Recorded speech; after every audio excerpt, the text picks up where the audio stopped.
there are different types of people. So I know I met one violinist. He's practicing every day 6 hours or even 7. Wow. But he's not a good musician.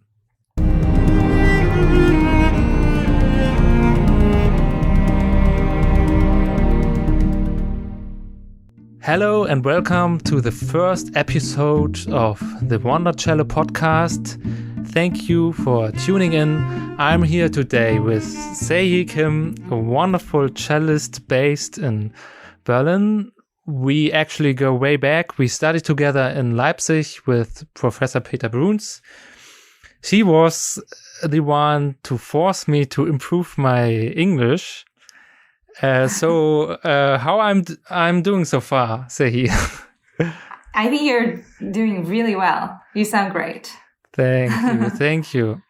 So tell our audience a little bit about yourself. So I am Korean-Canadian cellist who then moved to the States also for studies, and then eventually moved to Germany. And now I am based in Berlin.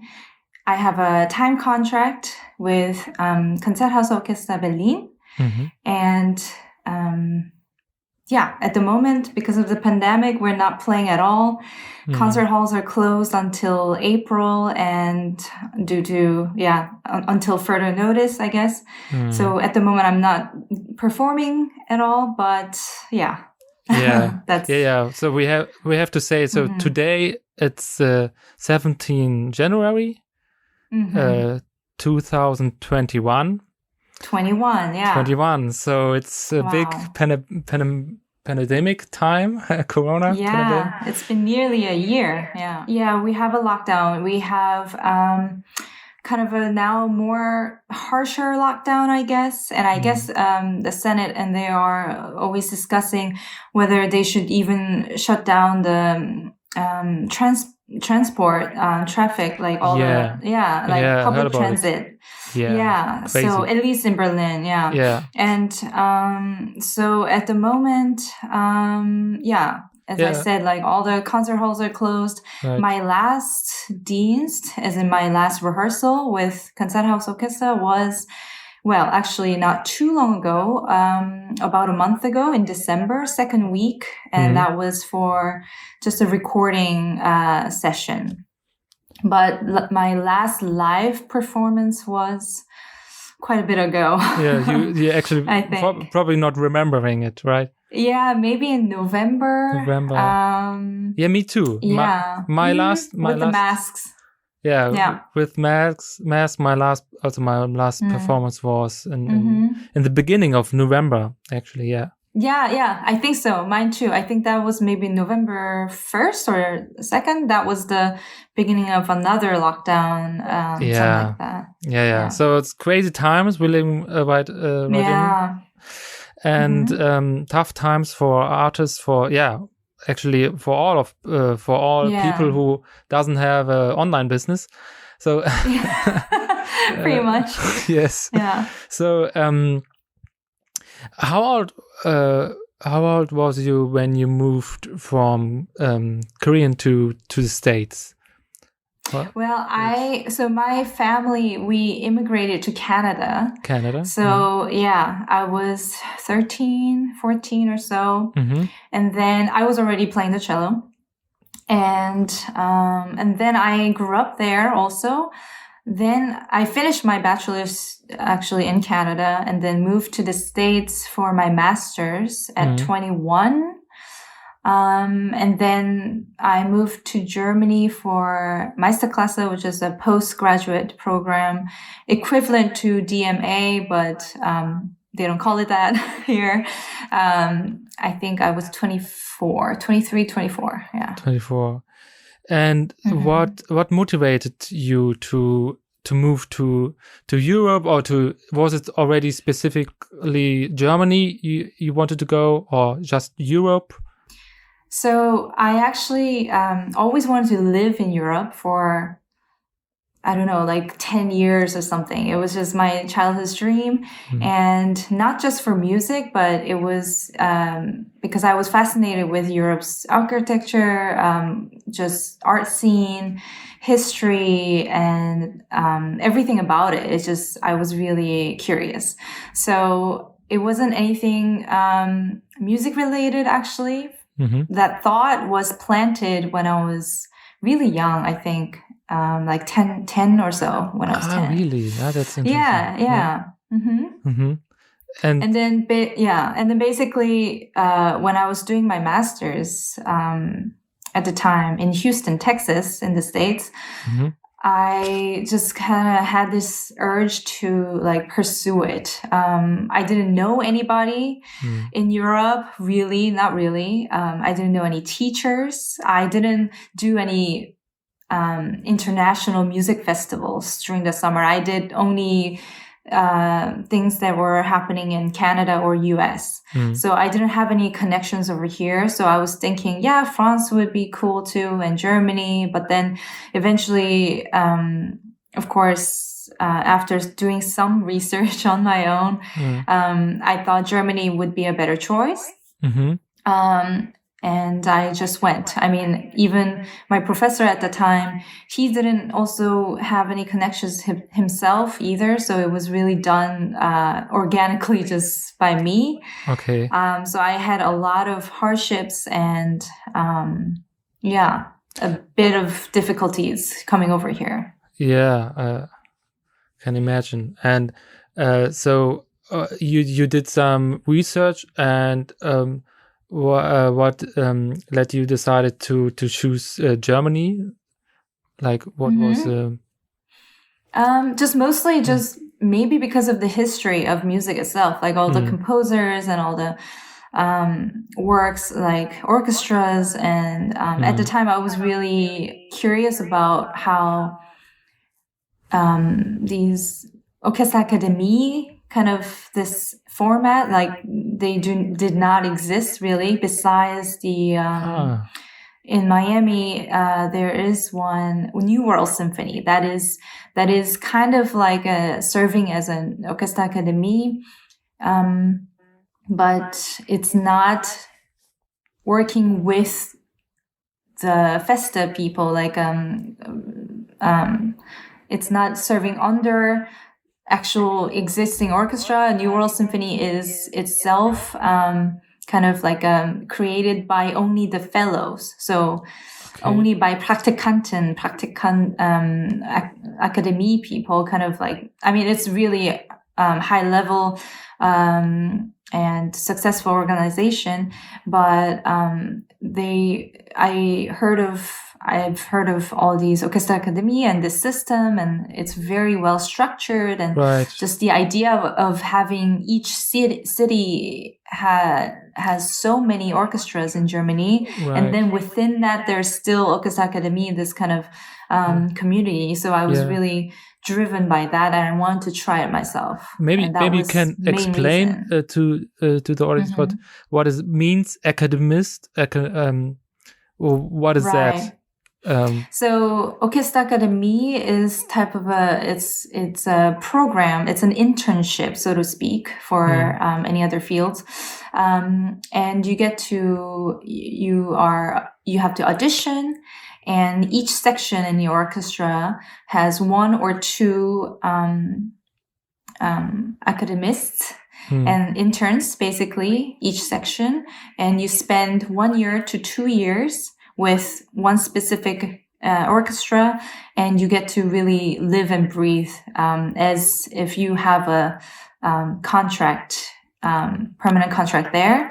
But your workload is half, so it will be like a time contract or half time. Yeah. And you get to have lessons with the members, and you get to also put on your own concerts, chamber music concerts, and you get to also do lots of productions. If it's in an opera house, then you get to see how one opera gets premiered from the get-go until the end.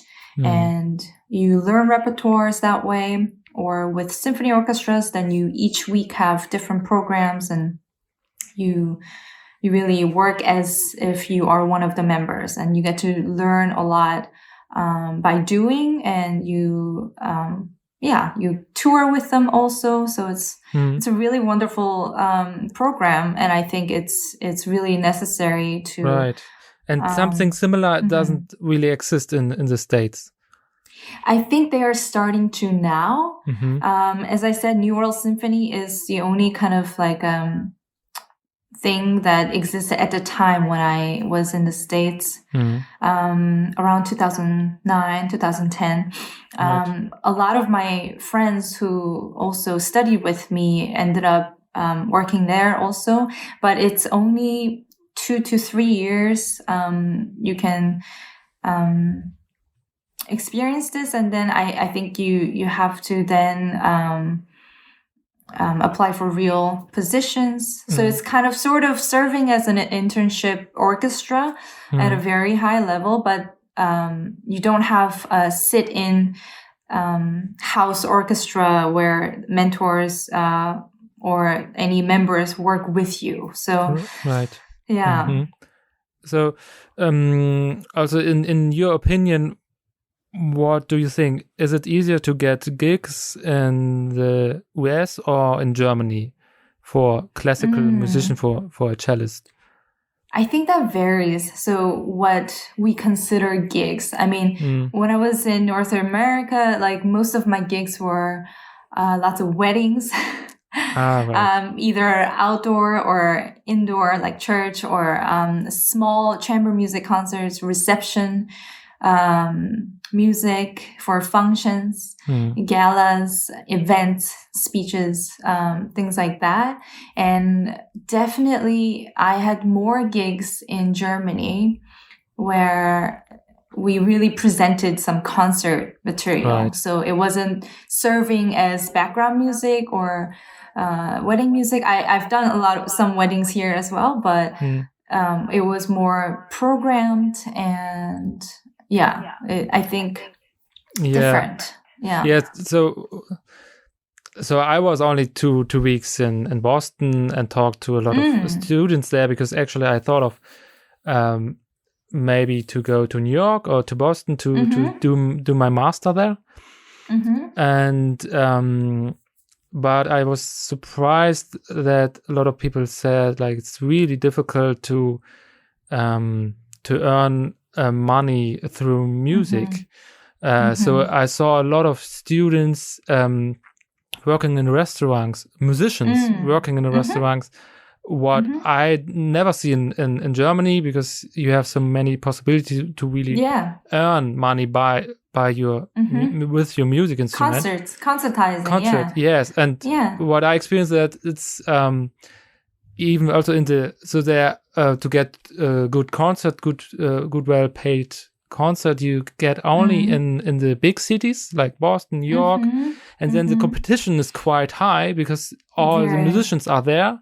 But around that, you will not find anything. And in Germany, you have so many villages, small cities where is somebody who have as concert manager and have a beautiful concert hall.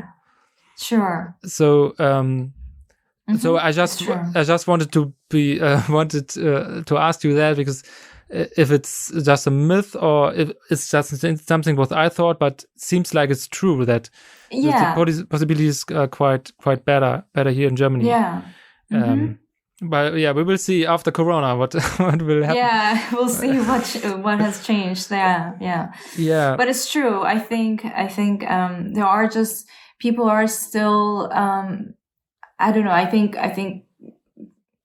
at least my personal feeling was that classical music is quite well embedded in German society and culture. I mean, it's inevitable. I mean, it really started here also, the classical music, and it's kind of academic rank. Like when you tell somebody on a party, I'm studying music, they're always wow, and maybe in America or they're asking you, what else? Yeah, like, it's exotic, but then, how do you earn your living? Like that's the kind of a feeling. I mean, I feel like people, normal, just everyday, kind of Alltag feeling is that just average, citizen, people just here, they do appreciate classical music. And, even if it's for, let's say, like someone's 60th, 70th birthday or something, they even arrange like a string quartet concert for their grandma, grandpa, right. Even things like that. It does happen. And people do that quite well here. And it does happen. They treat you well and you get paid fairly most of the time. Right. And as you said, there are many organizers in Germany. In each, however small and insignificant the town is, right. There's something always happening. Yeah. And I think it's just part of everyday life here, more so than North America. I mean, it is a bit objectified in a way. People are fascinated by like, oh, you're a musician, classical musician, but then they don't.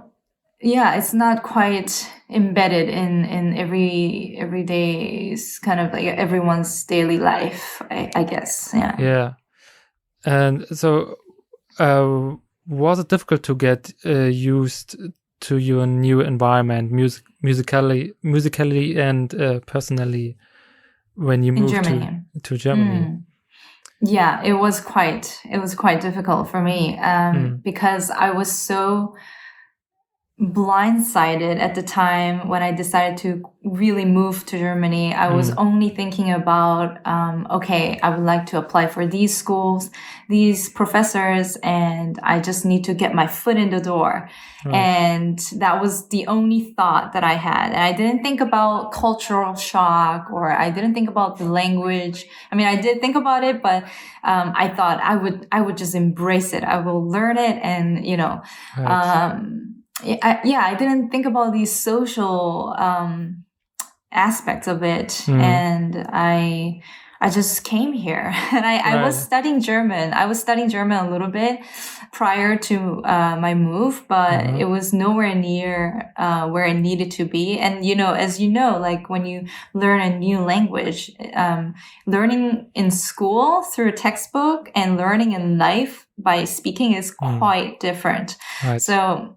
And German is my third language, so that was a bit challenging. And also Leipzig and Saxony culturally was quite alien to me. Not to also because they have an accent in German as well. They have. So it was, and that was very heavy. And that was my first living German.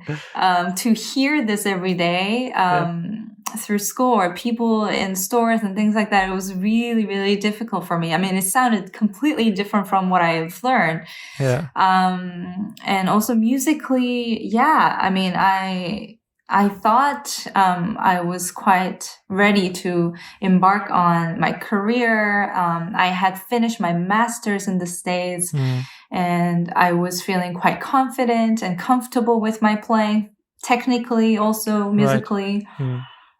And then I came here and started studying with Peter Bruns, Professor Bruns, and he took me apart. I mean, he is, I have the only utmost respect for him. He is a wonderful teacher and mentor. He taught me so much, and I still really regard him as like the best teacher you can learn from.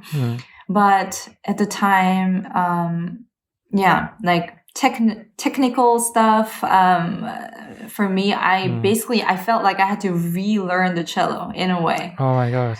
I didn't know. Yeah, because I think I told you, maybe I talked to you about it a little bit. Yeah, you told me back then. Yes.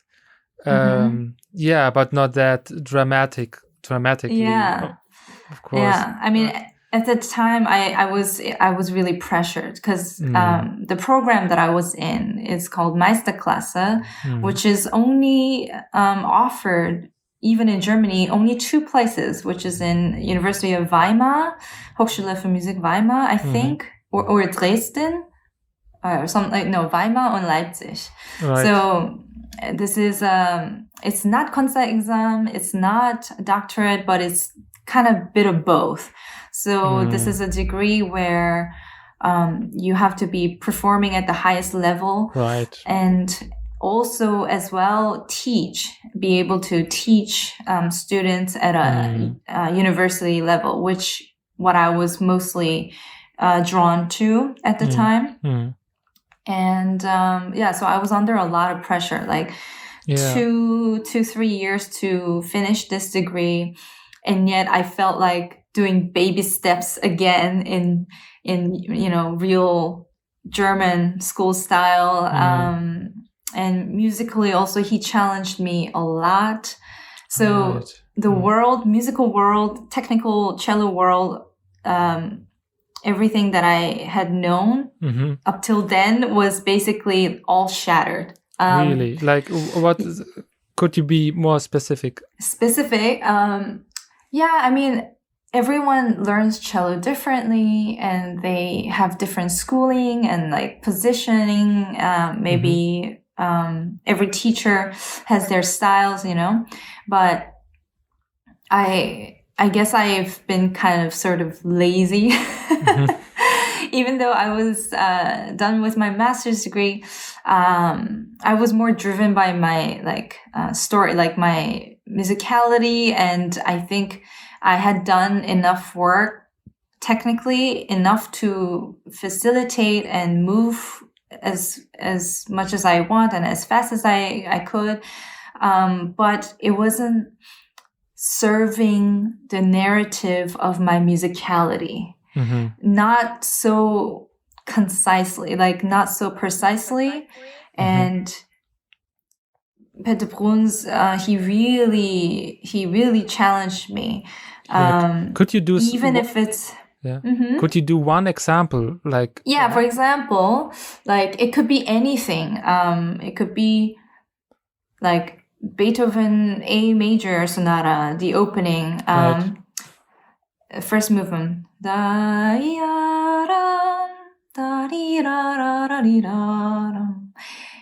And this is, I mean, one of the most wonderful and beautiful and hardest difficult piece of music. And, I was leaping from A to E, kind of in a way that I wasn't really thinking about what type of shape do I want to make from A to E. First 2 notes, first 2 notes. And I was more concerned about, intonation, cleanness, and I'm not sliding, and trying to make a nice overall line, because it's the actual line goes for over a few bars, right? And then answer. But he challenged me even from the very first 2 notes, like, why, how, and when am I going to get to this E, and what type of shape do I want to blow this up, or am I gonna just be more gentle, or how am I gonna serve this leap, this shift? I mean, things like that. Just really down to microscopic level, he really challenged me to think, so I need to have a very clear idea of how I want to shape it, how much I want to lean on to F sharp, the one after, or how loud or how quiet do I need to be, how much vibrato, like all the technical stuff had to serve my idea, not the other way around. I was so concerned about technical stuff that musical shape and things were kind of sort of floating on top at the end. That was my decision-making process, the hierarchy of thinking. So, I mean, of course, this is quite challenging, and this is hard to always think this way in this detail at this level all the time. It's quite mind-boggling. So for a lot of people, maybe I got to this point just only when I came to Germany, and I had these challenges before, of course, but there's so many things happening. We have to take care of so many things, always, like when we're playing the music. So you have to pick your battles, and maybe, obviously there's so many wonderful cellists who get there faster, earlier in their careers or academic careers. But for me, it was just then when it really happened, and I had to sort of shed everything that I knew so far and just, start from zero again, and to really challenge this way of thinking. Yeah, well, yeah, that's challenging a lot. Wow. So in comparison, now you didn't study a master in Germany, but what is your expression about university in general, to study music in comparison to the States and to Germany? I would say, I don't know. Yeah, it's hard to compare, because the studies I've done here is just not. I didn't take so many courses. I had seminars, and lots of just teaching in general, actual teaching undergraduate students, master students. But for me, I guess it's just, there's a bit of more freedom maybe in Germany. There's more of real performing opportunities and more real-time hands-on learning opportunities. Right. Yeah. So first, what you really, so I've just want to tell about my experience in Boston. I just know that, so first of all, in Germany, you have to know that in Germany you don't have to pay any money for tuition. Yeah, for do a bachelor. It's just I think it's just only around $200 for Yeah. Right. And then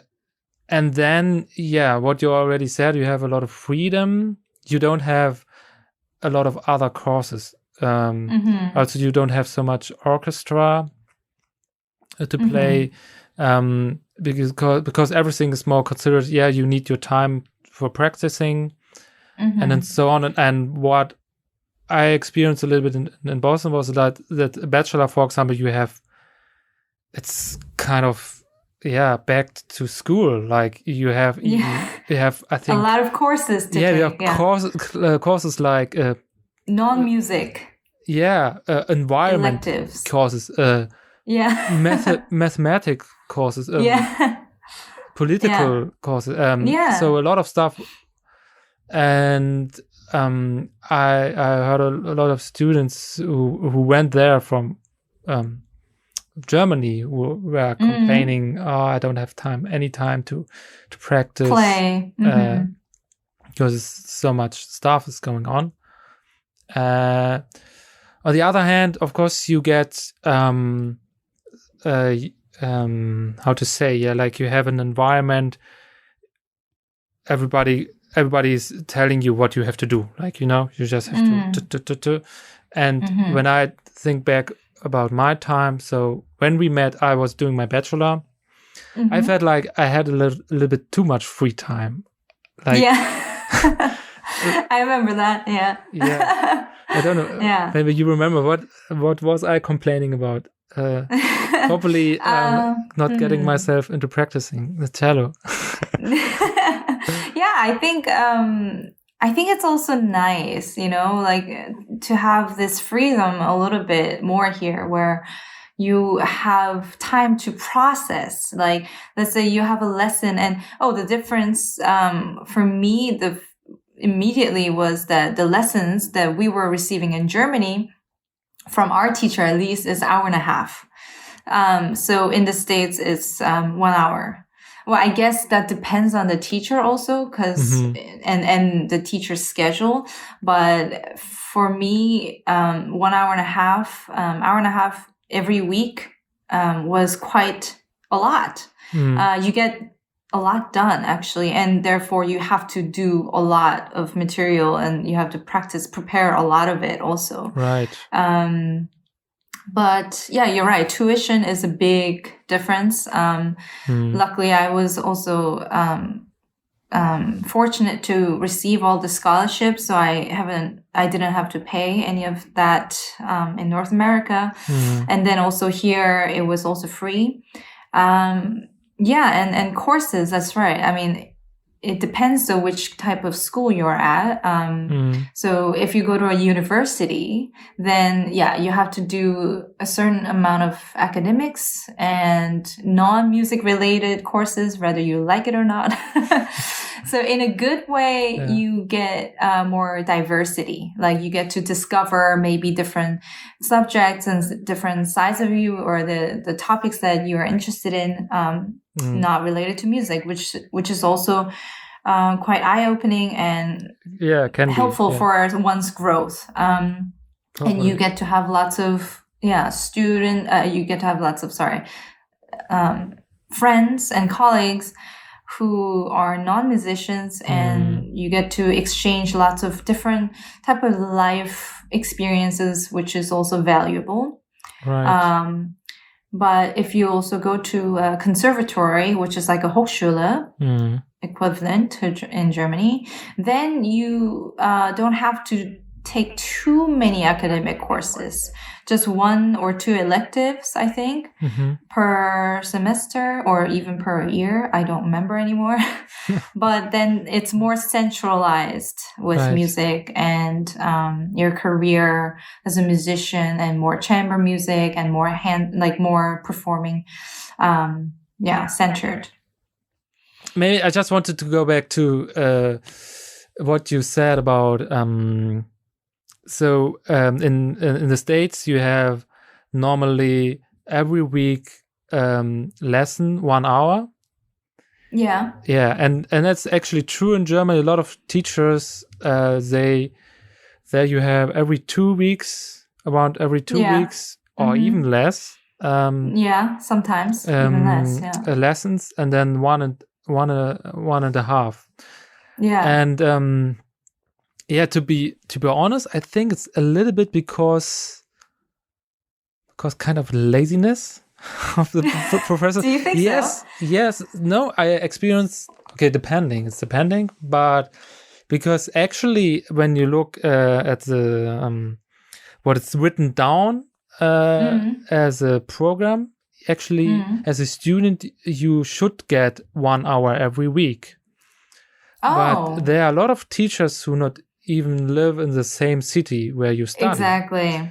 Like Peter Bruns, or also I know a lot of other professors. Yeah, so for them, I want to be really honest, and I think so. It's not for every. I'm not talking about every professor, but I just know also some other professors for violin or other instruments. Right. So often even if they live in the same city, they're playing their concerts and doing a lot of stuff. And then for them, of course, it's much more comfortable to come every 2 weeks for 2 days. Yeah. And then they do just teach. Yeah, they just teach 2 days or 3 days. And then kind of they have the other days they have completely free. Right. So and this is allowed from the system. Like this is not so. And I see there also a little bit an issue. Kind of.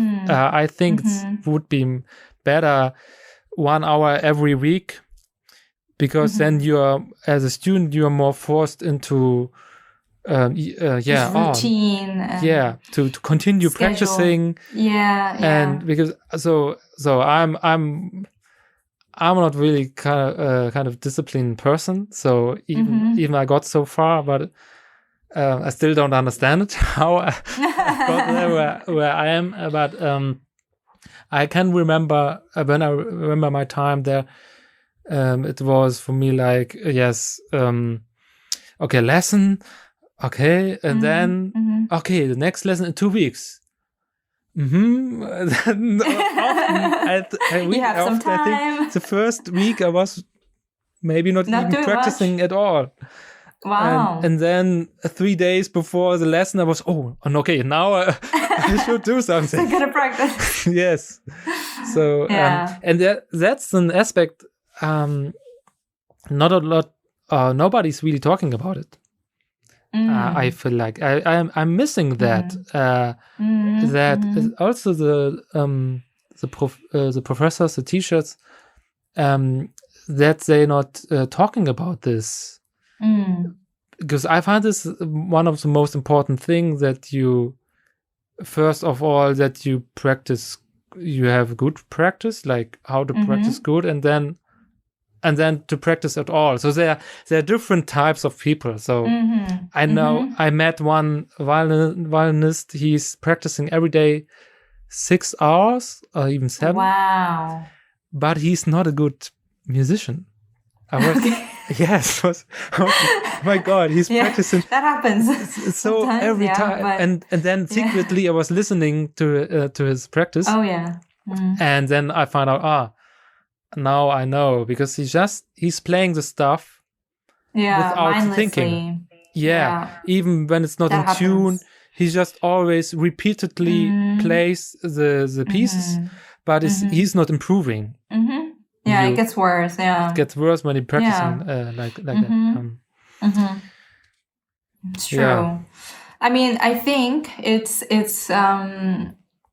it kind of goes back to my first impression on Germany. It's like how classical music is quite well embedded to everyone's everyday kind of life and its culture here, that there are so many concerts happening every day before pandemic, before COVID, but there were always, our teachers, lots of professors, they have their careers, and they're quite active, and they are teaching on top of it. So I think that's why they are sometimes not even living in the same city as where they teach. So they are quite back and forth. I mean, I did see that also in the States as well, but not as much as in Germany. So people still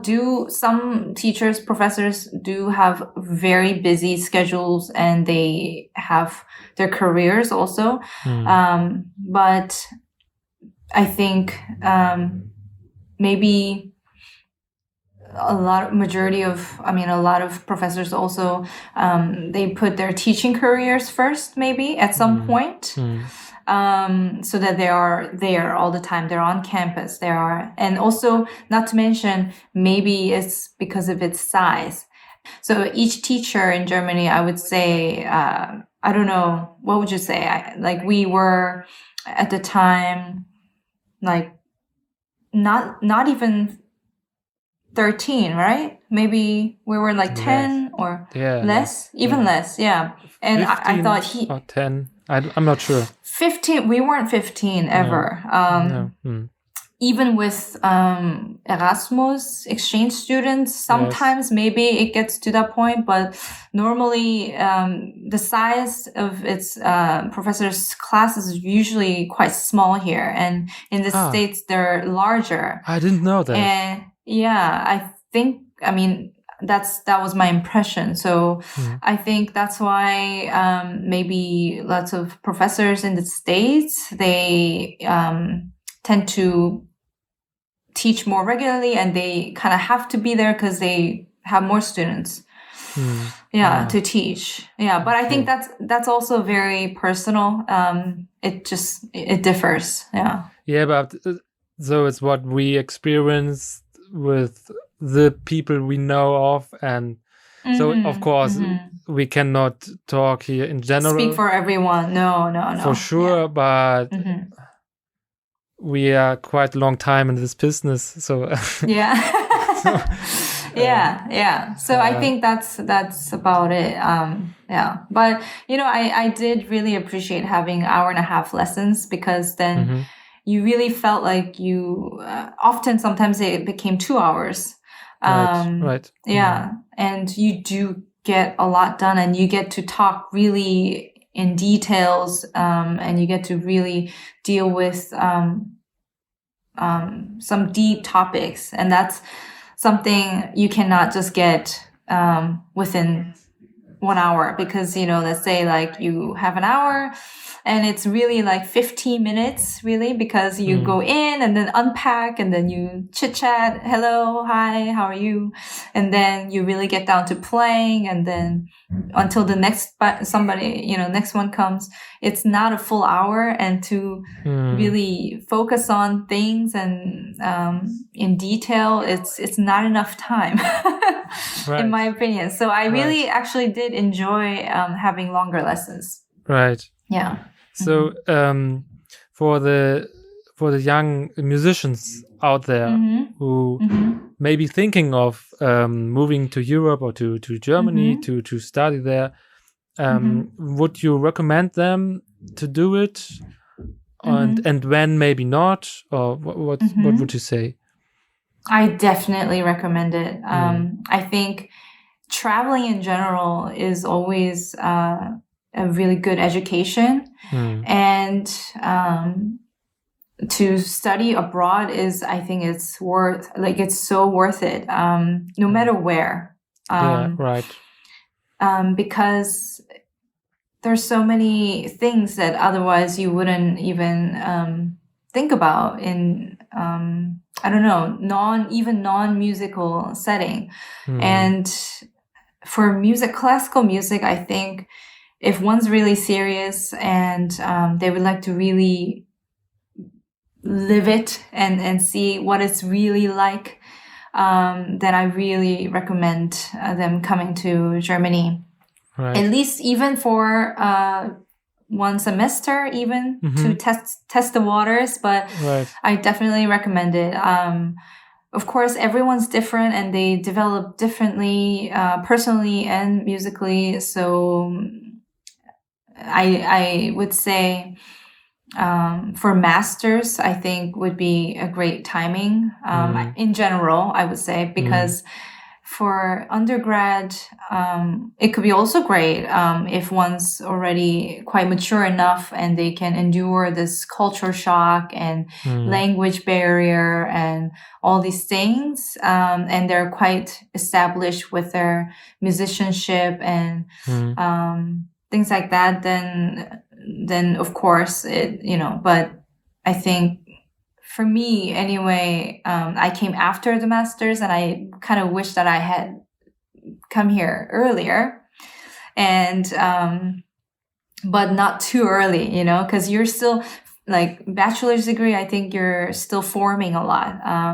You're learning a lot and about also yourself personally.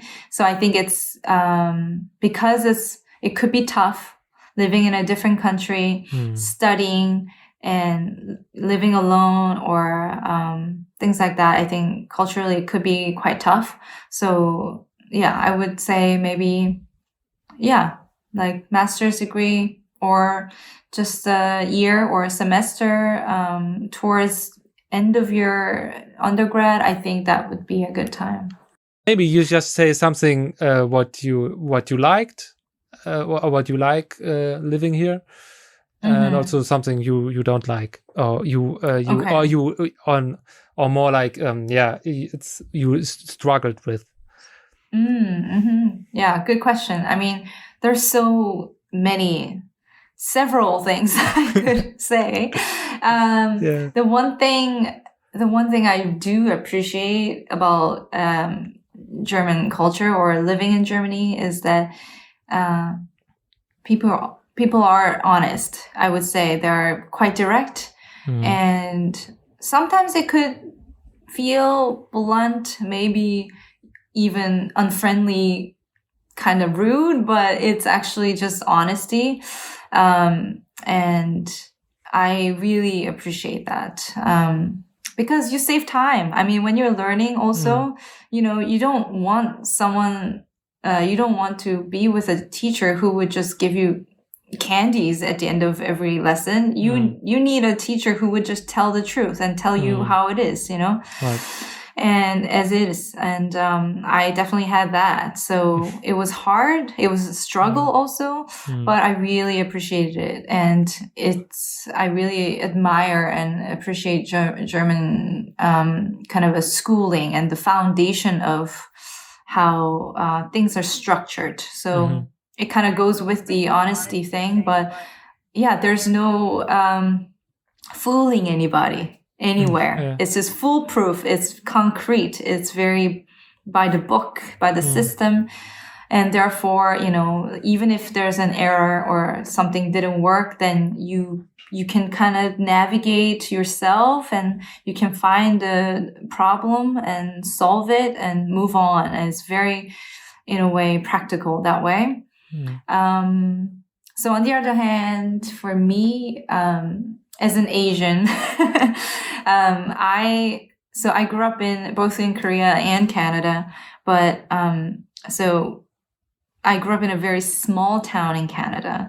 So there was not so many Asians living in that city at the time. And I didn't feel unwelcomed. I didn't feel any racism or any difficulties whatsoever. And same goes for the States. But when I came here, and Berlin, not so much, but when I moved to Leipzig for my studies, finally, so I came to Berlin. I flew to Berlin with one-way ticket, with my cello and my suitcases. I just came here without any plan, basically. I just came here. And then I auditioned for schools. And then within 2 months, I finished all the auditions and I decided to move to Leipzig to study there. And then once I went there, got my flat, got situated, and then I realized there were some like racism that I physically experienced for the first time in my life.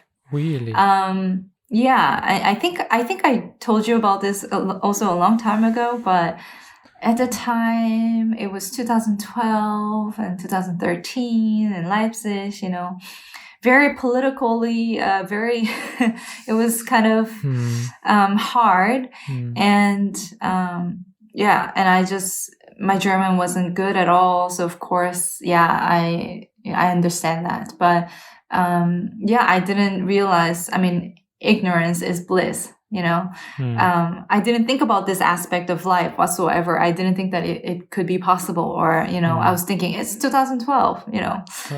And then I moved there, and people sometimes would just yell at me on the street. Really? Like, go back, and, basically that's what they were saying in a harsher way. Wow. Like Ausländer raus, Yeah. That was like their chant. Ausländer raus, to translate it. Ausländer raus. Like just, there were many how people. to translate it? Ausländer. Oh, translate. It's like just foreigners get out, get out, basically. And leave, I guess, but I've never experienced that, and sometimes even I was just on my bike.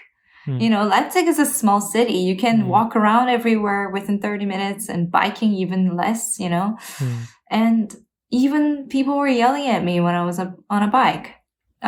Same thing. And really? Things like that, it really got to me because I've never had that experience before. And then I got really depressed and scared to even go outside. Even for grocery shopping, it's somehow, it got to me somehow, like, unfortunately, every time I left the house, something would happen like that. Like, so it was in the very earlier days in Leipzig. So I guess also, you know, when you're new in a new community, new city, like, people can tell, perhaps also, but maybe because of that, or because of the political situation at the time. But yeah, things were happening, and that was the hardest thing I had to endure. I mean, sometimes, but rarely, it also happened in Berlin as well. I'm surprised, and I feel really ashamed. No, I mean, it's just, yeah, but yes. It does happen time to time, yeah. Wow, yeah. And so, but probably also, I think a lot of people also don't know, even if you not speak German, you can come here quite along, because everybody nearly speaks English, right? So yeah. I know a lot of people living in Berlin and cannot speak German at all, and they live there since 10 years and even more. Oh, right, yeah. It could happen. It could have. We could be in a bubble. Is it true, or how was it for you? Like, good question. Yeah. I definitely do know also some people like that who been living here a long time, but they don't really necessarily speak so well. I'm also a little bit guilty of that. Not anymore. For me, no, not anymore. But it's a survival. I mean, my excuse, it was just all too overwhelming when I first moved to Leipzig. I mean, not to mention, it was not Hochdeutsch. So, you know, listening to Leipzig accent and learning in that environment was quite challenging. But I did go to language school even in Leipzig. It did help a lot. But in Leipzig, actually, not so many people speak English. So it kind of forced me to really learn German faster. But of course, my degree doesn't necessarily requires you to speak German really well. So I just got the B1 or the B2 certificate, right. B2 or something like that. And then I got that certificate, and then that was official. Okay, I'm in, and then I didn't try anymore. Yes. But then also with the stress of living abroad, you know, it takes a while. I mean, it's hard. And then, but finally, when I got my internship at Komische Oper in Berlin. In Berlin, Opera House, when I had to start working there, then I really had to speak German full time, all the time. Yeah. Of course, Berlin is a lot more international. There are people speaking English within the orchestra also, but still official language of rehearsing and, you know, everything is done in German, unless that guest conductor doesn't speak German. So to get along with colleagues and to work in this environment, you should speak German. I mean, when in Rome, right? And it does make your life easier. Yeah. And then, I think my German has definitely improved more in Berlin since I started working, because you have to get around. You have to get, you know, in between. I was a freelancer also. You have to have gigs. You have to have concerts, and you have to talk to people. You have to talk to audience members, or you have to talk to, communicate. And so. In general, we could say to move to other countries, it's always recommended to learn the language if you want to live there longer, because then you will also feel much more included to the definitely environment. Yeah. And how did you do this? So you can recommend some tricks, tips to learn the language. Then did you use an app, or you had a teacher, or you just how did you improve your English, or just by trying always to talk to people in German?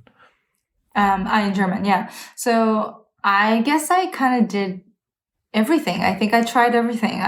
First, prior to Germany, I took some courses at university when I was doing my master's. So I did a German 101, 102, things like that. Basic German, intro to German. And then I came to Germany, and then I did intensive language course for 3 or 4 months, like 8 a.m. till, I don't know, something like afternoon, sometime like really intensive every day. And then also once I start to make some German friends, I try to, unfortunately not with you, but like because I had to. I'm guilty. I'm a little bit I was always talking to you in English. To improve my English. That was your my English, secret plan. Well done. But yeah, I also little by little, I did learn some lingos and like real, speaking German with my friends. But also my friends were international as well, so I think. I did also, at some point, I did have Duolingo, the app, time to time. And also I got some books, not like German books to read, but like I had grammar books, things like that, time to time, just to brush up on my verbs or conjugation if I forget, and things like that too. But mostly just by speaking, just by trial and error. At one point I got so tired of being careful of speaking correctly, like having the right grammar, And then at one point I'm like, I'm so tired of like checking in my head 3 times before I say anything remotely sounding German. So once I got comfortable with a few of my friends or somebody, then I would just speak, and they would correct me a little bit, and little by little like that. And then once I had that going a little bit, when I kind of lost the shame of speaking bad German, then things really got faster for me. So I think one should have no shame in not having the perfect grammar or writing skills, even emails. It was really hard for me. Writing in German is particularly hard. There's so many rules. No, it's not an easy difficult, but I can tell you Russian is even difficult, much more difficult, because I'm learning it right now. Right. But I feel Russian you because I'm also try to learn Russian since 2 years now. And, wow! But it's still hard. It's still in the beginning stage, let's say. Yeah. Okay, let's let's concentrate a little bit on. Now we talked a lot about how to start study and so on. Let's talk about to get a job, like to get as a musician. So maybe you can correct me, but what I also know of our experience is that in Germany it's quite a paradise to get an orchestra job, right? Because we have so many orchestras in Germany. In comparison to America, I don't know, but we have like 200 orchestras here, professional orchestras, and in the States there are only 20. Or I don't know exactly. No, but like because it's and I know also why is because in Germany we the orchestra, they get paid by the government. That's right. Yeah. So you don't have. There are also private orchestras, but they are rare. They're rare, and that's why all the orchestras are surviving. Still, even classical music is not so popular because the money is coming from the government, and so that's also tell me about your point of view. I think you said it all well. There are just so many orchestras. I mean, that's number one. There are more employment, opportunities compared to North America, for sure. Now, I don't know exactly how many orchestras are in the States or in Canada, but definitely nowhere near Germany. And even within Europe, I think Germany has the most. Number of orchestras. And we're here is funded by government, and it's kind of having a government position, like government job, Right. Kind of like a Amte or something, So, in a for way. example, now quite secure. Corona pandemic.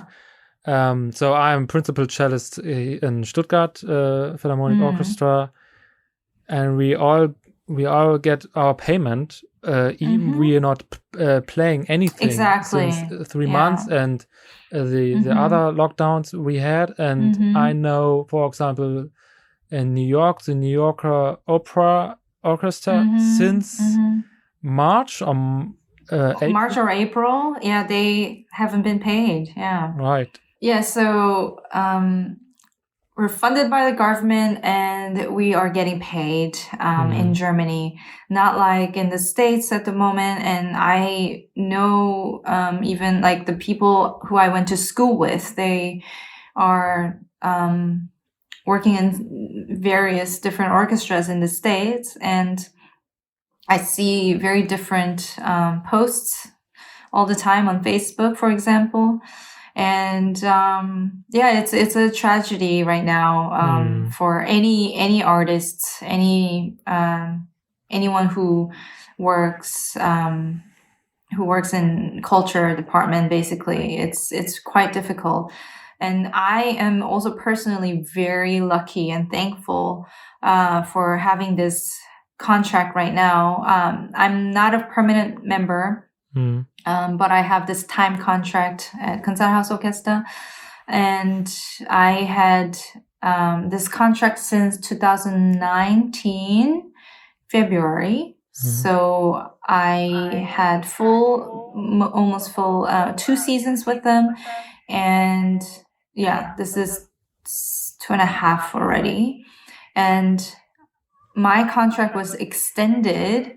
We had decided, and we both wanted, yes, and I signed it right before the first lockdown happened. I signed for this season, which started in August, September.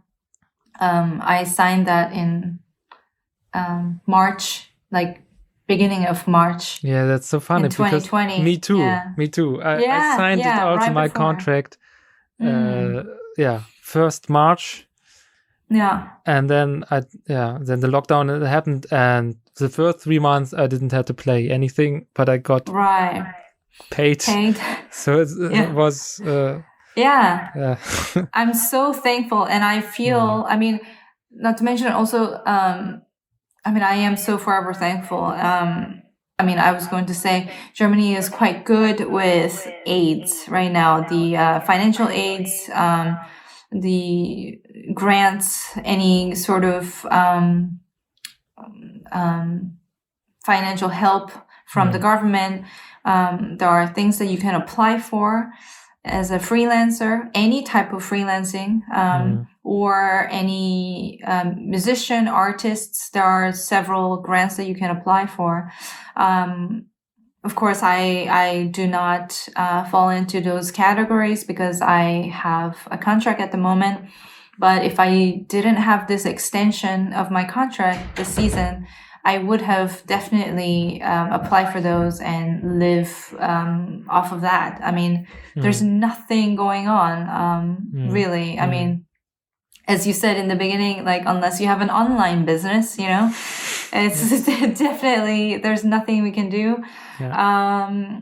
And I was quite ambitious, actually, in the beginning, first lockdown, also because every orchestra, I think, in the world was doing something online. We were recording, right? And we recording stuff on our own. And we had like videos going, some online projects. And we also used this time to record certain things. And of course, this is all properly done with COVID tests, always beginning of the week or twice a week, to make sure no one is positive who's working at the time.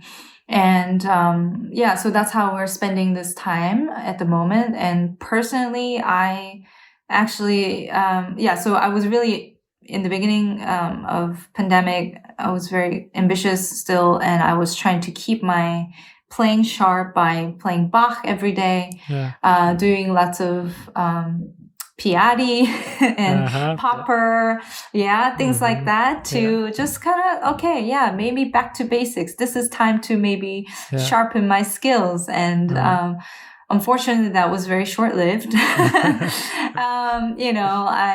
It was just psychologically quite hard for everybody, I guess. But and now, second lockdown, I started to think, actually, I could use this time to also learn something else. And I have other interests. And I just started to think about, maybe I could learn a new skill. And it's then also more interesting, to spend this time more wisely. Right. So that's where I'm at right now. Yeah. So, your contract, when it will end? It will end at the end of the season, which will be July, beginning of July. July. Yeah. Okay. And so you already now preparing for the summer. So what is your plan? Like what? So my plan, I'm someone who always likes to prepare the next steps and know what's going on and be on top of things. So for me,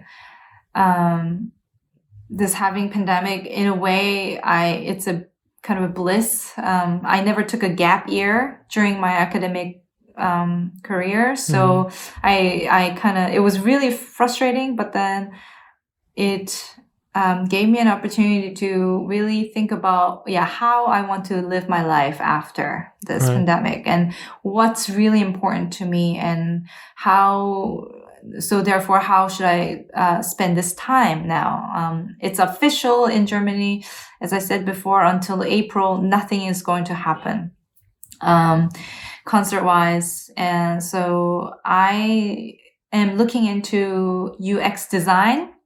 It's something technical. It's kind of a web graphic design sort of kind of a thing. And it's something that I am genuinely interested in.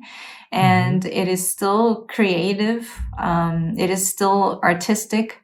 It's something I just randomly discovered during this pandemic. How it's called? It's UX design. It's a user experience design. It's it's sort of it's type of a kind of a skill that you make any user, like anyone who's using internet or app, web browsers, making their experience smoother and better so that they would spend more time on it. So, yeah. Okay, so then you could actually work for me. Eventually, but I need to learn it, Yeah. It takes time. Yeah. And so I'm looking into opportunities to learn this during this lockdown time. Of course, through online training. Online courses. Yeah, online courses. Yeah. And I think. Yeah. Mm-hmm. And then you want to work as a freelancer, or you want to get into some company, or. I have no idea. Right now, it took me since March. Mm-hmm. I was hoping for, I want some side project, or I would like to pursue also like some secondary interest, like my hobbies and all the things that I'm good at are all music related or art related. So like painting or just, things like that. So I was looking for something different. And it took me so many months until now. So like, I don't know how many months now. It's like 9 months to discover this new genre, new field that I am interested in. So I'm just I'm trying to read more about it, research about it. I do not know yet what I would like to do with it once I'm trained, but I'm just genuinely interested in it. So and I'm just really thankful. So this could be that maybe in summer you will not continue with playing the cello professionally. You don't know yet. I don't know yet, because it could be possible that vaccines, if they are now easy to get. I mean, I think Germany said hopefully by September or October, majority of citizens should be vaccinated, but who knows, Yes. So we don't know when, even after vaccine, we don't know when our musical or cultural lives would go back to normal. So I'm just trying to create more options for myself. Right. And being more practical about it. I mean, of course, if I could have another contract, another year, and playing with this wonderful, amazing orchestra where I love to work. I really absolutely love to work, and I love to perform there. I love all the colleagues and projects that we did and we do. It's just really great. So if I have the option, of course, I would keep pursuing that. But at the moment, everything, is so unclear. And I guess I got tired of just waiting on one end of this pandemic. So of course, I'm gonna keep my options open and see. But so it could be also that you say maybe in summer, maybe I will apply for other auditions, orchestra auditions. Could be. I mean, if there are auditions happening. Happening. If we're going back to normal slowly, then it could be. Yeah. But it's been a really psychologically hard journey for me personally, for lots of people probably also. But for me, it's been extremely emotional because my family members, they live in Canada and in the States, and also in Korea still, my grandparents, and I haven't seen them. I'm not allowed to travel, and so throughout this whole pandemic time, and especially just now, Christmas, New Year's, it was quite hard for me psychologically, and this was the peak. I think that was the climax. I just kind of, on top of all the professional and career-wise hardships and everything, financial, but then have this on top. I'm sure so many people can relate who are living abroad, it was really, really, really difficult. I mean, there's just no words. And so for me to have this kind of like light at the end of the tunnel as another new interest, that just the fact that I discovered that I like this thing called UX design, or I'm interested in it. I'm just so thankful that it gave me more positive kind of outlook on life. Yeah. And kind of gave me more motivation and to get fired up again. It's like, yes, I can do this and keep going. And even another lockdown, if I have a purpose, I'm very purpose, goal-oriented, purpose-driven person. I think everybody. I guess everybody, but I am the type of person who cannot sit well just doing nothing. A lot of people are good at chilling out and really doing nothing, but I really don't do well. No, I don't. I can chill out and so, but I will get then depressed. Depressed or anxious, anxiety just eats you up. I cannot enjoy it. It's really, exactly. It's really hard. I cannot enjoy it.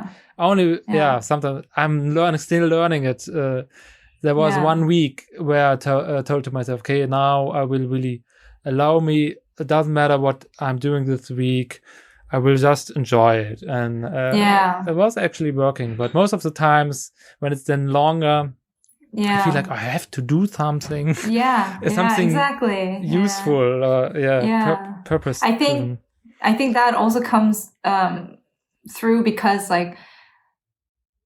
of what we do, we're very motivated, highly concentrated, what we do, it's like sports. Actually. It is. It's like athletes, professional athletes. Right. It's psychologically, physically also very comparable. And so from going full time, 100%, running towards this kind of thing called music, artistry, and all that, which is limitless. You just keep going, high energy, and then to kind of face this pandemic and nothing. And so it's been, I guess, extreme for most musicians. And we keep going up and down, and it's like, okay, we should just practice. Oh no, no. Yes. So it's been a lot of emotional roller coaster for sure. Happening. Yes. Yeah. Let's talk a little bit about competition. For example, how hard was it actually for you to how hard is it in general to get a place, Meisterklasse place at the university or conservatorium in Leipzig?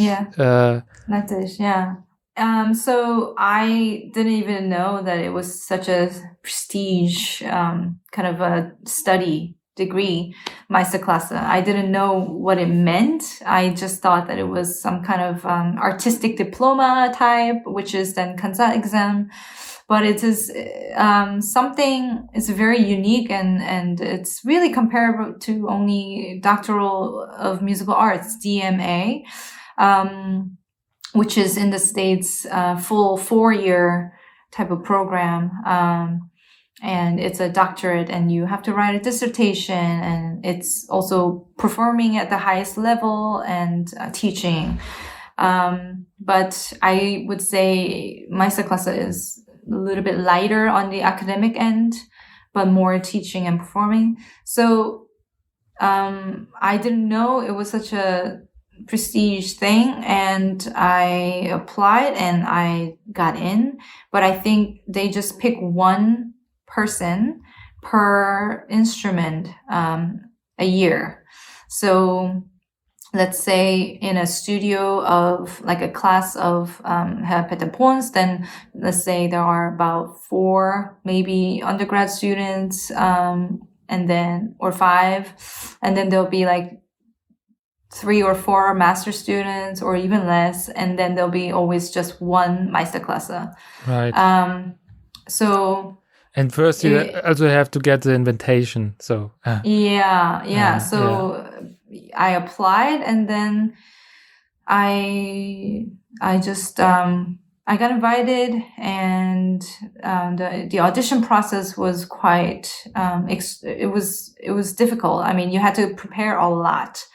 On top of my head, I think it was a full Bach suite, any of them, but like a complete suite, and 2 concerti. So 1 romantic or any modern concerto, and another one classical, to show the difference in style, and some sonata, full, everything, complete works. So full sonata. There were many things. And then there's a drawer of every department of, like, string department, I think every professor were there. So then they vote, they take down your scores and they vote, and then you get admitted. How is it in the States? So when I was applying for bachelor, I think so I wanted to have the place by Peter Bruns, and he said he only have 1. And there were 50 other cellists. So there were like 50 played, and only 1 could get in. Is it in the States similar, this how of competition? Or is it not? Because a lot of people. So what I experienced a little bit in the States was that at the conservatorium you have kind of this musicians who are amazingly good on a high level because they got their scholarship to pay the $30,000 US dollars every year. And then you have some musicians who are actually not really good, but they have rich parents. Is this true, or is just this stereotype? Yeah, of course it could be true. I think there are so many universities and conservatories in the States. It varies. I mean, there are so many people pursuing music, at least at the time when I was there. And of course, it could be, it's true.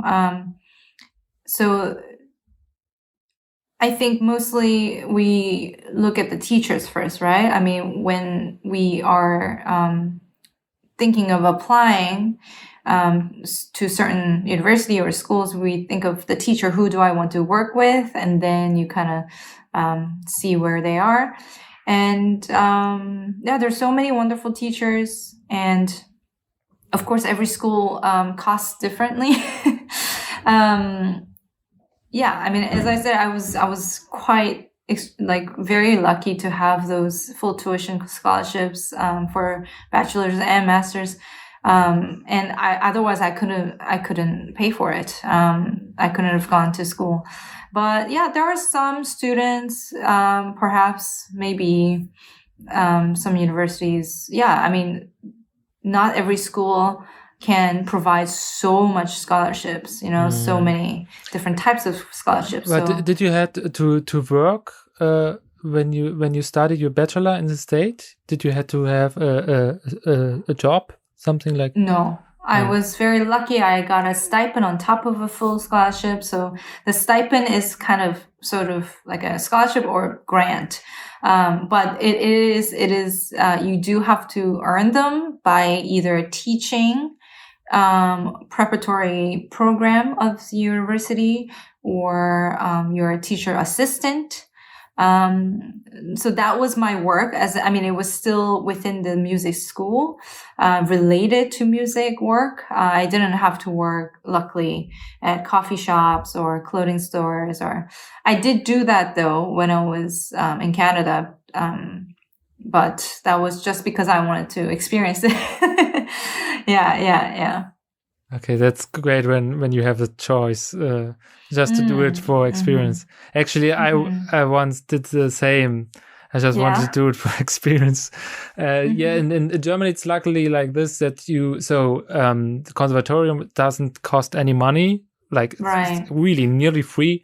Yeah. And then you have a lot of scholarships opportunities to get money that you don't have to do work, to have a job, to have money for a living, right? Living, yeah. And for living. And so maybe I'm wrong here, but also in the States, the scholarships, first of all, they are paying for paying the money for the conservatoire, for the education, bachelor. Yeah. Mm-hmm. And then you still need properly money, living costs. So right, so to get so to get a scholarship to get paid the bachelor, it's already quite difficult. But then to addition to that, which will also pay your living, this is quite tough, right? It is quite tough. I mean, now I remember it actually. Even though I had some stipends on top of my full tuition, I remember I did a lot of gigs. So basically, stipend was paying enough that I could pay my rent or so, I think. But yeah, still living costs on top. I did a lot of teaching, also gigging, any wedding gigs and things like that. Time to time competition. So then there is a award, some cash money. Things like that. So I got by. Or a lot of people also get a loan, student loan, for living costs. Yeah, that's what I also felt so frightening about, because in Germany we don't know this. To get a loan to study, so you get a loan only to buy a house or to a flat, but just to have just to think about you will go into debt with hundreds of $100,000 US dollars. Yes, when you finished your bachelor. Yeah, sure. That's crazy. It's quite common though in North America. I have to say, it is very common. But yeah, the concept of that when you're so young, it is frightening. And of course, if you don't have to, you shouldn't, Right. But I would say in Europe, like in Germany, I think education system and everything is so well, like, thought out that I really love that about Germany. Right. Yes. Yeah. Yeah. And then when you moved on, like how hard is it to win an audition for an orchestra job? Like, what would you say? What would you say to a young cellist to start thinking about becoming a professional cellist to go? I don't know. Maybe you should answer this question, because I technically don't still have a permanent position in an orchestra. But I have won a couple of auditions so far. So how many you did? Germany? How many auditions you did? Actually, I don't even know. I lost count. I did a lot. Yeah. I think definitely somewhere in the 30s. 30. Or 20 to 30s. 20 to maybe. 30. I did everything from Praktikant, so internship, Orchestra Academy kind of internships, to solo positions. Like when I didn't know, I just like went for everything. I applied for everything. I just went. And this started while I was still in Leipzig studying. So right. In my second year or so, I started applying and just started traveling, auditioning all over Germany, even Scandinavia, and Switzerland and Austria. And that's quite exhausting, right? Because it is very exhausting. I mean, one good thing is that most of the auditions were reachable by train and some planes, but it is physically, it just takes a toll on you, it's exhausting to travel all day.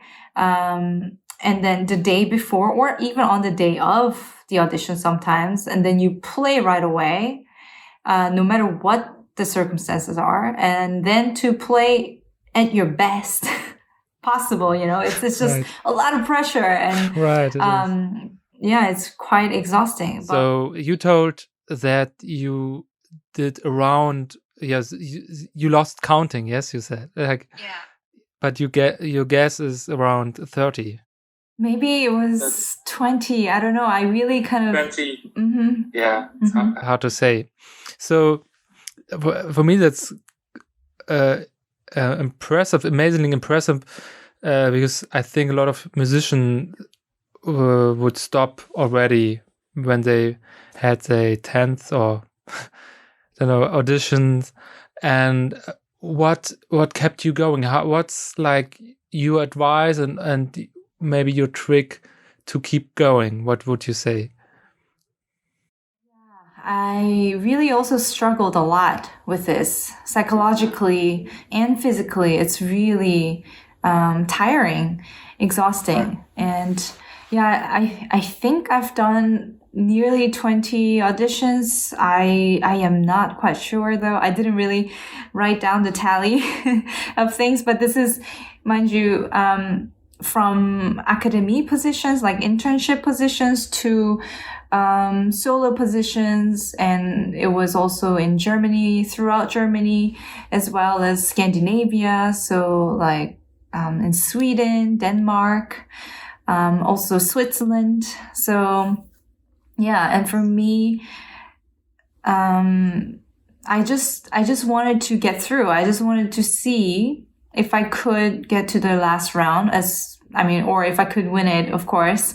But I just wanted to, I guess what kept me going was there was a bit of progress, even though every audition is really hard, and to also kind of forget about it, because you cannot just think about that day only and worry about it and get really mad or upset about it for a long time, because then you just go down. Psychologically it's really hard. So at one point I started not taking it so personally.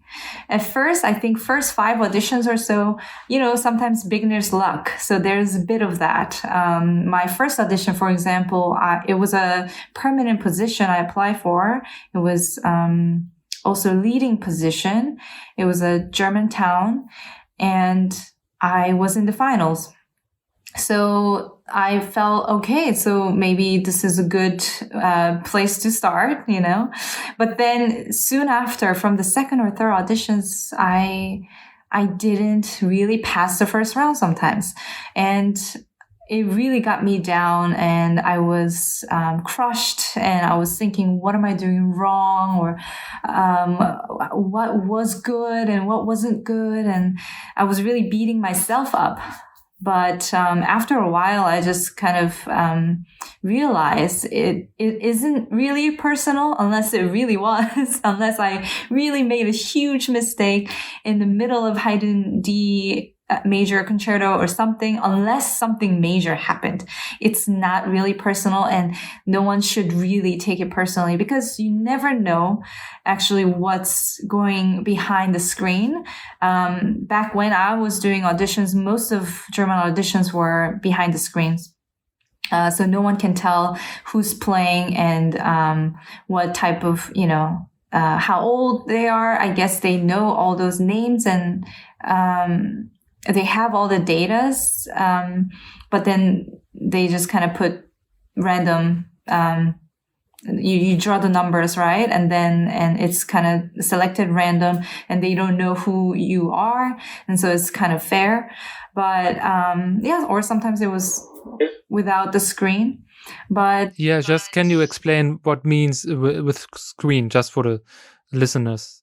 It's just behind, so you're not seen from the jurors, from the orchestra members. So you are anonymous, and it could be anybody who's playing, and that's in a way more fair, obviously.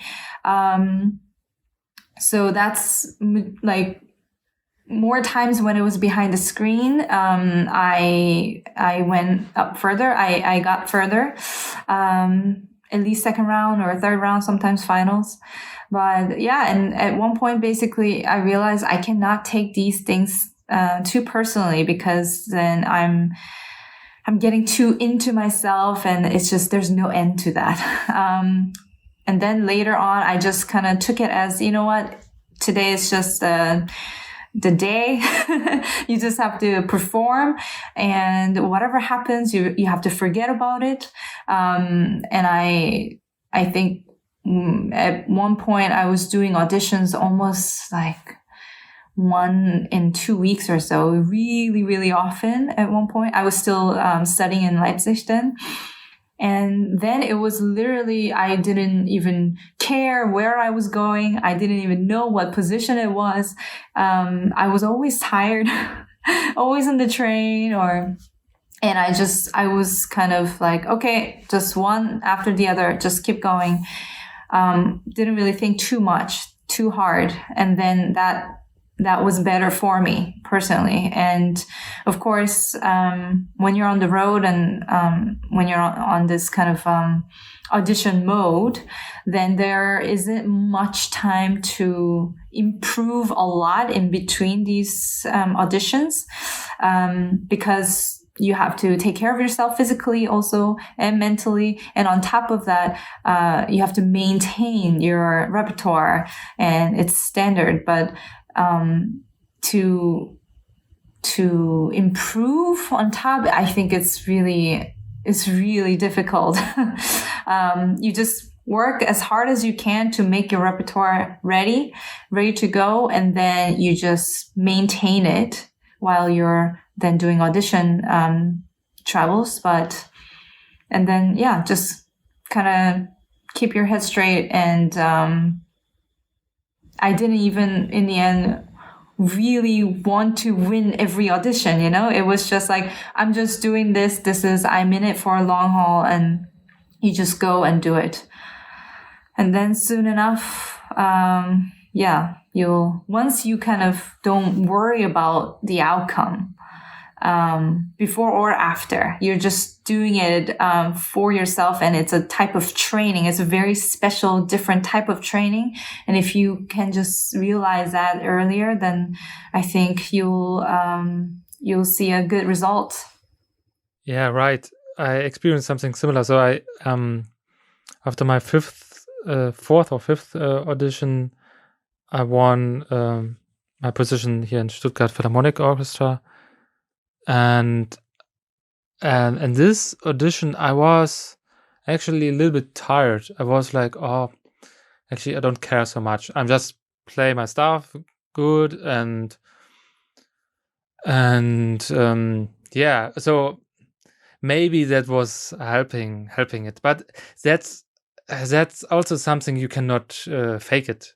I think that just comes with the routine. You have done already some auditions, and what I realized also is kind of exhausting is the critique when you talk to the persons, to the other cellists who are listening, what they have to say, why you didn't won or why you didn't reach the next round. That can be quite confusing because everybody will say something different. But the only thing what I realized, sometimes there's like a red line through this critique. So sometimes you will hear the same stuff repeatedly from different people. Yeah. So did you make the same experience that everybody's saying different stuff why you didn't reach the next round? And also maybe that sometimes there were things, similarities in the critics. How was your experience?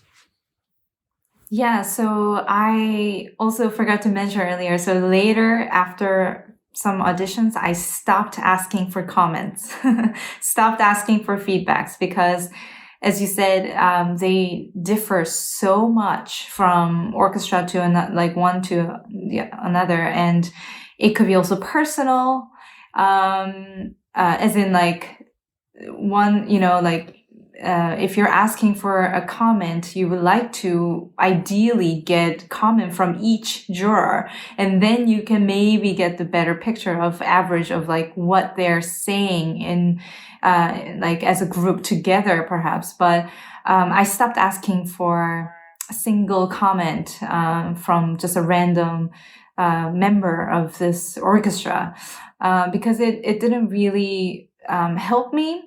And it was always very different. And sometimes I could agree with them, maybe because it was something very obvious. Maybe I was really, I had really low energy, so my tempo wasn't maybe my normal up to tempo or something like that. But yeah, so that's another reason in the beginning, I asked for comments and questions because I was so foreign to this system, this whole audition system, this German system. And I also never took an audition, like an orchestra audition in North America. So but I knew how they did it just through my friends at the time, but I've never done it myself. Yeah, but to come here and... What I heard in North America, you have to prepare much more pieces of music, right? How it's it? Yeah, a lot of repertoire. Yeah, lots of repertoire. Yeah, so the repertoire list is a lot longer. It's bigger. They ask for more Orchesterstellen, so excerpts, orchestra excerpts, a lot more than Germany, I would say. And I think there are way bigger kind of a pool of people for the first round. Sometimes it's nearly 100 people for one position. That's what I heard, but I've never done it myself, so I can't really guarantee that. But sometimes if it's a really good orchestra, then yeah, I could imagine it. For the comments, yeah, so I never I realized I was taking those comments too personally, and they really affected me and my type of psychological kind of game. So once I stopped caring about those and stopped asking, I felt better. And also, at the end of the day, it has to work from both ends. You have to this orchestra as much as they are trying to hire someone, hire you. So it has to be 50-50 in a way, I think with my successful audition experiences, it was always mutual. I think I felt personally comfortable as well as musical. And even the whole atmosphere of the house, of the orchestra, or, having a day of audition, that experience was always a bit more pleasant or something like that. Something always clicked. And then naturally, if I feel more comfortable physically, also psychologically, then I will play better, I guess. And it just has to work both ways. Mm-hmm. Yeah. So competition is right high. Quite high as a cellist. Yeah. So it's actually kind of crazy. There's not any other profession, other professional work you can do where you need so much education. So if you really want to become a professional musician, at least you have to start around 5 or 6 when you're 6 years old, or okay, some maybe 9 or 10. But so you have an education which is already 20 years long.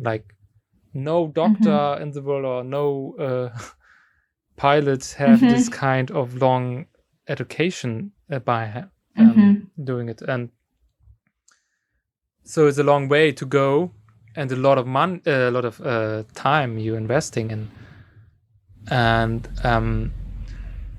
so I'm just wondering if we should warn more people to take this path. Sometimes I feel like when you when you start, even you got applied to a bachelor, that's already not easy, but still you are in a huge bubble there, because the next step then to get a really professional, like get a job in an orchestra or whatever, to earn money, that's quite difficult, right? Like, I think it's a very special type of a job. I mean, if we can even call it a job, because I call it a lifestyle. I mean, it's to be a musician, you have to live and breathe in music, otherwise you'll go nuts, you'll go crazy. I mean, it's just too much work, too much concentration, too much self discipline and determination, hard work ethic, and there's just too much. And if you don't love it, if you cannot live with it, and you also have to compromise a lot as a musician. I mean, I don't know, there are things, to discipline yourself and to keep your routine or to keep your skill set very sharp. There are so many things that you have to compromise. Like, I used to complain, I think, when I was younger, when I was a teenager or even younger, you don't want to practice, but you have to practice, and you want to go out and have fun and go out shopping or with friends, or even during college days, like there's a party or there's this happening, and the next day maybe you have a rehearsal, and therefore you have to sleep earlier, and you have to make sure you eat well, and things like that. You always have to really look after yourself. You have to be pretty selfish about it. So if you cannot pretty much, like, if you're not ready to give up as much as you earn so many and so much of, like, unbelievable, this beauty of, like, music and arts and all these things is super rewarding. And sometimes you get like a couple of seconds of something you perform and something worked, and this is like, it gives you so much love and joy, and I could live off of that for like 6 months or something, from that moment alone. And it's a very special thing. But for that, you do have to compromise in your daily routine or in your normal kind of lifestyle. So if you can do that, if you can trade off, and if you're willing, then there's nothing else like it in the world. I mean, being a cellist, performing, teaching, in any way of being in music, being in the arts, is very rewarding. It's special. It's just mind-blowing, and there's nothing like it. So yeah, I think you have to be ready to compromise. Mm-hmm. I mean, it goes for so many other jobs and so many other fields, but I think for music, for cellists, as well as any other instruments maybe, but yeah, you have to love it. You have to live and breathe. Yeah. Mm-hmm. I'm just thinking about if I have any other questions or anything, or maybe there's something what you want to talk about, or you think what's important to get out here. So I want to be, I want to get a look inside how this to be actually a cellist and a musician, and for people who are interested, and also people who sharing the same profession. I could say one thing. Yes. I could share, maybe this is on like it's a personal remark, but I didn't actually start until quite late on the cello. I played the piano since I was when I was 5 or 6, but I didn't switch to cello until I was 11 or so. So it's quite late, actually, late start, even for my generation of people, and who, but so maybe therefore, because of my late start, I always felt like I need to get my education in order. I need to get through as fast as possible. I cannot take a gap year. I cannot take a break. I don't have time for exchange student, type of thing, or, I just need to get through. Like, I need to hurry up. And that was the kind of, mindset I had, the whole time until COVID, actually. Time to time, I wondered, because even during my college days or high school or before, I was pursuing music hard. I mean, 100% always. But then time to time, I had curiosity in different fields. I thought, oh, how about this? Studying, how about that? And that would be also interesting. I could see myself doing that. So because I also come from a very non-musical family, I'm the only musician, from both sides, from my dad and my mom's side. So it was a struggle. I mean, I had to do my own research, for teachers or for schools, or how to go about things. And I had no resources, no connections. And so I had to do it all by myself, which helped me to become very independent.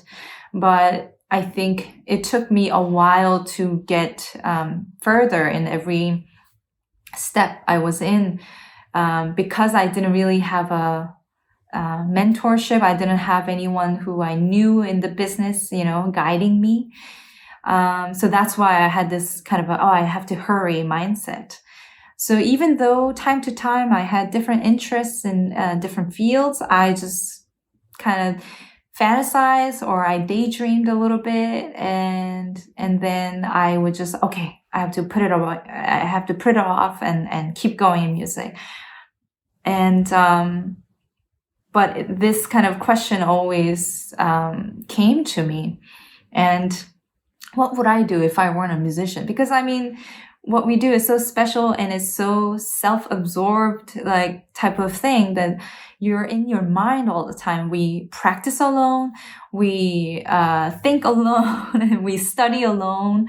We have to listen and score study alone, and everything we have to do alone. And we have to practice in front of a mirror alone. So we're watching ourselves, every second, in and out. So it's very self-absorbent type of deal. And at one point, I went mad. It was just too much. It was just too much of me, myself, and I. It was just, I couldn't handle it. And totally feel you. Yes. Yeah. Exact same thing. So I can share a little story that. So I went to the Tchaikovsky competition, and I prepared for that 1 year, and. And it was quite difficult to get motivated to practice every day for this. And I was struggling a lot. Even 2 months before the competition, I had really struggling to practice at all. And then even when I was there in St. Petersburg, first round, the 2 days before, I put just so much pressure on me, because the whole year I waited for this moment, and then actually I had the worst. So this was my worst birthday in my whole life. So no. Because the announcement who was in the next round was in the night, I think around 1 o'clock in the night, and this was already the beginning of my birthday. Oh. So, and then I was, you're not in the next round, and of course you're mentally preparing for this, and I am always telling myself, yeah, don't worry, life goes on, and so on. But yeah, you put so much work into it, and actually 2 months later, I applied also for the ARD competition. But I felt like, no, I'm too exhausted. I don't have the energy anymore. I was not capable of getting myself to practice. This was because it was always me alone, and I realized that now I have to change something. And so I also thought, like, okay, now I have to apply for auditions for orchestra. But I had the same issue. I was like, okay, how I get out of this depression? Yes, bubble. Yeah. And I tried a lot of things. I also had a music coach, where you pay like nearly €100 for 1 hour, and then and it was helping, but it was not solving my problem. Yeah, it was not solving my problem to practice. And then I did probably something crazy, but it worked. I worked so perfectly. So you will laugh a little bit about it when I'm telling you the story. So I was searching for a person who could help me, and who is willing to come every day to my practice room and just sitting there and just make sure that I'm practicing. And I'm paying this person like €5. So €5 are like $6 every hour. Okay. And I find an old man who is Hartz-IV-Empfänger. How to say this? How to translate this in English? Hartz-IV-Empfänger. He's you don't know what's Hartz-IV-Empfänger? Yeah, sorry. So it's who he doesn't have any work. He just get paid. He get money from the government. Okay, yeah. Yes, in Germany we have this system when you're not working at all, still you get some money from the government. So yeah. And so like a homeless person. Or... No, he was not a homeless person. No, sorry. No, or is it like a retirement, like a he retired... was an early retired person. Retiree. But he got not a lot of pension. Let's put it this way. I see. Okay. And so I just paid him to come. So I made an appointment every day, 10 o'clock. We meet at my rehearsal room and I practice. And that was helping wonders, to be honest, because just because of this, I was coming out of the depression because suddenly I felt like, okay, I'm doing something. And then it was also like when he was there for a couple hours, maybe 2 hours or 3, and then I was alone by myself, and because then I was already practicing. Normally I continued my practicing, and that saved me through all the auditions I didn't won, because I still had this appointment with him. Doesn't matter. Because I find it's especially so exhausting, orchestra auditions, because you have always the same stuff you playing, same repertoire, and you just have to keep it warm and somehow to try to play it even better. Whatever this is, and I wish I had this tactic, this trick used earlier for the Tchaikovsky competition or for other competitions. I would not had suffered so a lot. And so this was like a simple trick for me. What helped amazingly good, and much. And it would be the same money if I had a coach. I would pay a coach every week. Professional, Yes, but let's in the end, it's just you just do it. You just have to do it. And I get then the depression of when I'm not doing it. Then I feel like I'm not under control. I cannot control myself, and that's what it makes it difficult, because we are always on ourselves. Like now, when you play an ensemble and you have your concert, and then that's something different. Then you're always rolling and interacting with others. Yes, interacting. Yeah, but to be honest, sometimes it's really unhuman. I mean, that's really interesting to hear about what you've done. So a total stranger, you hired a total stranger to be in your practice space, so that you would respect this appointment, and you would actually show up and do the work, start the work. Yeah. So the thing is, I tried this already in different ways with friends or without money. But the thing is, when you do it with a friend who's also a musician, after a week he will say, "Oh, I'm so tired. I don't want to come today." Or I will say it. And when you pay somebody, he's. Then it's official. Yeah, you want his money also. Exactly. So exactly. You have to honor. Yes, and you want to earn the money, and it's actually a great job, because he doesn't have to do anything. He not even had to say to me practice, because we met just being there himself. I was already practiced, because I didn't need anything more. And he was he was listening to a movie with headphones, or he was doing something completely different. He was not watching me, He just was in the same room. There's the funny stuff.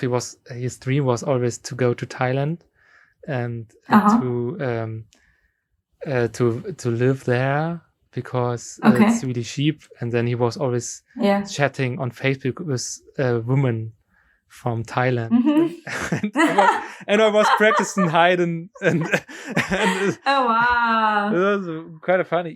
So I just made an announcement on the internet or in the internet, and said, I'm looking for a person. Of course, I was doing some kind of anonymous. Anonymous. And and then I had several people, really a lot of people who were interested in, because they said often, then actually I can write on my book when you're doing this. And I get even paid for that, writing my book. Because there are so many people struggling with this self-discipline. Yeah, sure. But I decided for him, because he had always time. So that was a good point. He always had time, so it was no issue to say, okay, let's do next day. Let's do it in the afternoon or the morning or whatever. And so that sounds really refreshing. I mean, I've never tried that. I usually didn't have a big, some days are just really hard to just get up and sit down and start playing. But usually if I had a goal, or if I had a deadline, or if I had, termin, like a Probespieltermin, audition date set or something, and I'm invited, then that was no problem for me. But so my point was basically, I don't regret anything by being a cellist, and who's made it this far in this game. Game of cello. After studying, game of cello. After studying and all that, the only thing is that I was so afraid that if I didn't practice every day for so many hours, then I would lose my skills and very quickly. And I was worried that it's going to go away. And therefore, even if I had some other interests in different things, I didn't pursue them, you know. Maybe this is just my personal thing, and I don't know how others deal with that, but kind of this COVID time just kind of made me force me to stop playing, right? And we're forced to not play at all, and just we can practice, but we cannot perform. And it kind of gave me an opportunity to really think back and also think forward. And I realized, you know, had I been more chill throughout my educational, like, or any kind of during my school days, or even when I was freelancing, or and if I were more chill so that I do follow my passions and hobbies, and, you know, just and because I think I put the cello on a pedestal a little bit, and I cherish that so hard, which is really also nice. But at the same time, I kind of stopped myself from discovering other things in life. And I think some people are very good at doing that, just simultaneously. You know, they have these hobbies and serious hobbies and almost second career, but they do this and that, and still being a professional cellist. Like, a lot of people have that ability, and they do it well. But I couldn't do it. I didn't do it. I couldn't do it. And now I'm starting to realize, and I have the space in me now. And COVID kind of lockdown time gave me this opportunity. So in a way, I'm very thankful. And for any younger cellists out there, I would say, don't be afraid to take breaks and take it easy on yourselves. And of course, your love for music. I mean, if you're already pursuing the cello, that means you love music in one way or the other. And that's not going to go away. You know, of course, practicing is important. Craftsmanship and technical things is really important. But most importantly, your mind and your heart, they shouldn't get tired. Yeah, so if I could say anything to younger generations, younger cellists who are listening and who are watching, I would say, don't be too hard on yourself and take breaks. If you have other interests, like, pursue them. And, you know, if you are already playing the cello, if you're already in college, or that means you love music, you love the arts, and that's not going to go away. That's not going to, no one's going to take that away from you just because you have a new interest in a different subject or different things. And so many times I see this, and also in myself, you know, I thought, like, if I practice this many hours and I'm gonna become a better cellist and I will be automatically better. No, you know, like, I thought that for the longest time, but no, you need to give your brain, your mind, and your heart some breaks time to time, and it's very healthy.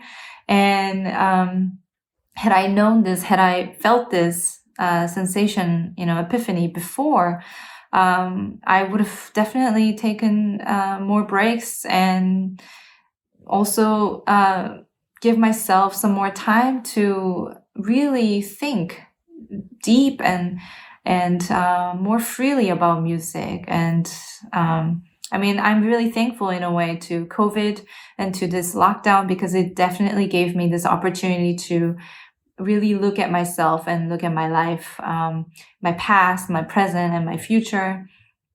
And I realized, you know, it's all okay.